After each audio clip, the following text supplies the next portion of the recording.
Welcome to Civic Innovators, where we explore how government leaders transform complex systems into better experiences for residents and businesses. Today, Noam Reininger, CEO of Accela, and Joe Morris, Chief Innovation Officer at Government Technology, sit down with Nidia Logan-Robinson, Deputy Director for the Division of Planning and Development in Memphis and Shelby County, Tennessee, a joint city-county organization that is connecting departments, modernizing development services, and making it easier to do business across the region. We asked, how did Memphis and Shelby County's Develop 901 initiative reduce review times while connecting departments and making development easier for staff, citizens, and businesses? Welcome to the Civic Innovators podcast. This is where we explore how government leaders are transforming services and getting more civic velocity. I'm Noam Reininger, the CEO of Accela. And I'm Joe Morris, Chief Innovation Officer with Government Technology in eRepublic. Today, we're actually headed to Memphis and Shelby County to look at their Development 901 initiative and how it's improving efficiency, connecting departments, and making development easier for their residents, businesses, and staff. We're joined by Nidia Logan-Robinson, the Deputy Director of Division of Planning and Development. So the big question for today in Memphis and Shelby County is all about the Develop 901 initiative and how that initiative reduced permitting times and really unified a whole bunch of departments together to get more speed. So Nidia, curious about the challenges before Develop 901, like what was the inception point? How did this come about? And love for you to share the mission for that initiative. Sure. First, thank you so much for the invitation. I'm really excited to be a part of this conversation. Develop 901 came about as a collaboration during a time when Memphis was launching its first comprehensive plan in 40 years. So we were thinking about investment, development strategy, and land use planning for the city over the next 30 years. So Develop 901 was born during that time to really rationalize the development process in the city and the county and help us take a very antiquated, fragmented process into a more modern, rational one that not just improved our speed and efficiency, but overall improved our customers' experience. So Develop 901's central purpose is to ensure that there's ultimate transparency for the development partners that are, responsible for regulatory approvals, but also for staff and ultimately for our customers. So we went from a 100% paper process with our agency and a number of the other regulatory partners to a modern process that's powered by Accela that engages many of the regulatory partners. I can't say all yet, not quite yet. That is the ultimate goal. But many of the major players in the regulatory process, their staff in the process so that, our customer has one central experience to get their approvals, but also manage their projects from end to end. When you look back at now these new workflows that are digital, what's the impact on review times and that impact on your staff and ultimately your constituents? Yeah. So before we started this digital journey with Accela and Develop 901, it was typical to see 30 to 50-day review times, and for us that's a long time, and that's just plan review. That doesn't include end to end. That's just the construction plan review. So, and that included moving plans from agency to agency, these manual handoffs, miscommunication among agencies and among customers from 30 to 50 days at peak time. And today we are consistently meeting a 10-day goal of plan review. And I checked our annual numbers today in preparation for this. So year to date,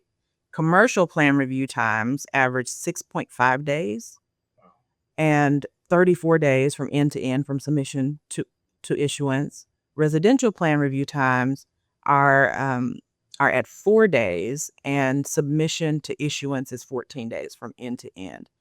Um, and I will say earlier this year, our mayor issued a challenge, um, a goal. This is our year of yes, and he challenged us to get building permits issued within 30 days. A very ambitious goal, um, but we can say that we are moving in that direction, certainly with purpose, and that's a goal that we think we can meet. Wow. No, that's super impressive in terms of the turnaround in timeframes. And I know you have planning, engineering, there's public works, got a whole bunch of departments that are coordinating together. And you mentioned shared goals.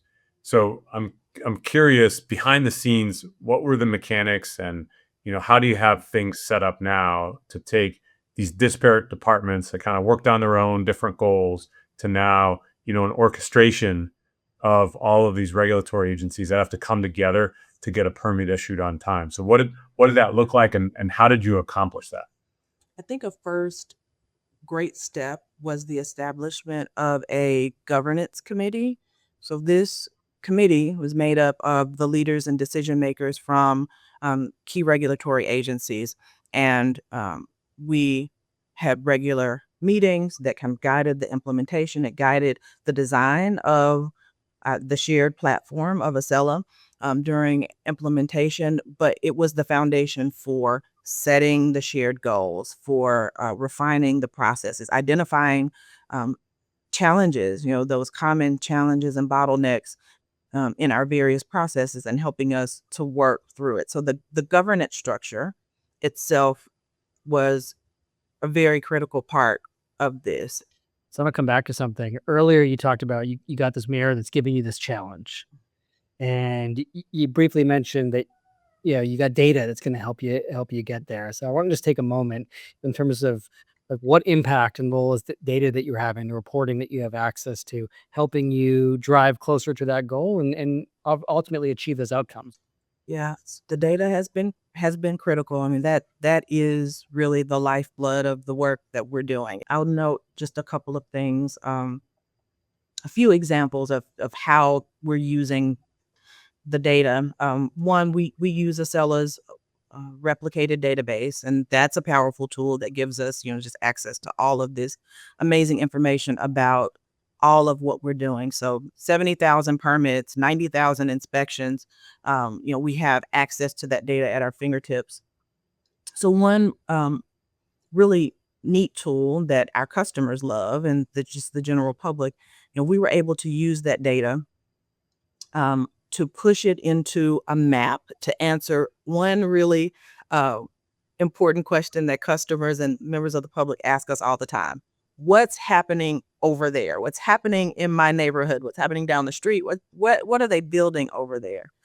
People call the office and inquire about things like that all the time. So we gave them a tool powered by data from Accela that allows them to answer that question themselves. So they can pull up a map and they can see all active building permits and planning applications in this mapping tool. So they can see what's happening near them. They can see the status. They can see a little bit of information about the project, and they can ask really intelligent questions about those projects because they have access to that information. And it remains in the top 10 clicked tools on our website ever since it was launched. I think another thing that the data enables is our internal service improvement team. So every single month, our team of administrators, managers, team leaders, analysts meet to review our dashboard. Again, it's powered by data, pushed into Power BI, and visualized there. That it shows us how we're performing at every step of our various processes: planning reviews, building permits, residential, commercial. And we're able to have really great discussions and planning sessions on how we can continuously improve how we're doing the work we're doing, where we're seeing challenges, right? So, and everyone knows what they're responsible for. And then another one, it helps us to be responsive as the landscape changes. So our state legislature passed a law this year that requires us to justify any fee over a certain amount, $250. Justify why we're assessing that fee and at that amount. And so because we have data from our digital workflows, from Accela that helps us understand exactly how much time we spend on each step of our process, we can justify with the data how we're spending our time, how we're investing the fees that we're collecting in staff time, in permit reviews, in inspections, and we can be responsive very quickly to a change in legislation like that. Nadia, sounds like you're running a really tight ship. Ah. And for other jurisdictions that, they're either thinking about digital transformation, they're past digital transformation, I think what's really fascinating about your story is the focus on accountability and metrics and continuous improvement. And I'm assuming that to do that, you had to also drive a change in culture. And that's sometimes the hardest thing to do. So I'm curious, just lessons for other jurisdictions. Maybe we can focus on the culture side, because we talked about some of those other things of like good KPIs, good strategy, good governance. What did you have to do, to change the culture, to get the accountability that you have now where people are empowered to drive improvement? I would generally just say that the change management is so important in building and maintaining the trust that you will need to do this kind of work for a long time, right? To do this consistent process improvement. Customers are so important, as well as those regulatory partners. Involve them early and consistently throughout the process. In our organization, in addition to the governance committee, we have user groups. So our staff are empowered to bring their ideas, their challenges to those groups to share and discuss, and then we decide, what things we implement together and what things go on the roadmap together. So that's been an important part of the change management and the culture strategy. Constant, clear communication has been an ongoing part of the strategy, making sure that everyone is aware and constantly aligned and realigned with the shared goal. They understand why we're doing what we're doing. And then I would say to connect your strategy to big, audacious goals. So for us, part of the storytelling is not just about reducing permit review times, so important, but this is about overall growth and development in the city and the county that we all live, work in, and love. We are trying to create a development ecosystem that works for all parties involved. It is, it's a great economic development strategy. It's a great business strategy for our small and mid-sized builders and developers. We have a process that's easy for them to navigate. The big developers will always have the resources to navigate complexity, but the smaller builders and developers may not have that option. So we need a process that works well for them. We want a process that incentivizes companies from all over the nation to want to come to Memphis and Shelby County to do business, to build. And a part of that is having a rational development ecosystem that they can plug into. Super. So, Nadia, thank you so much.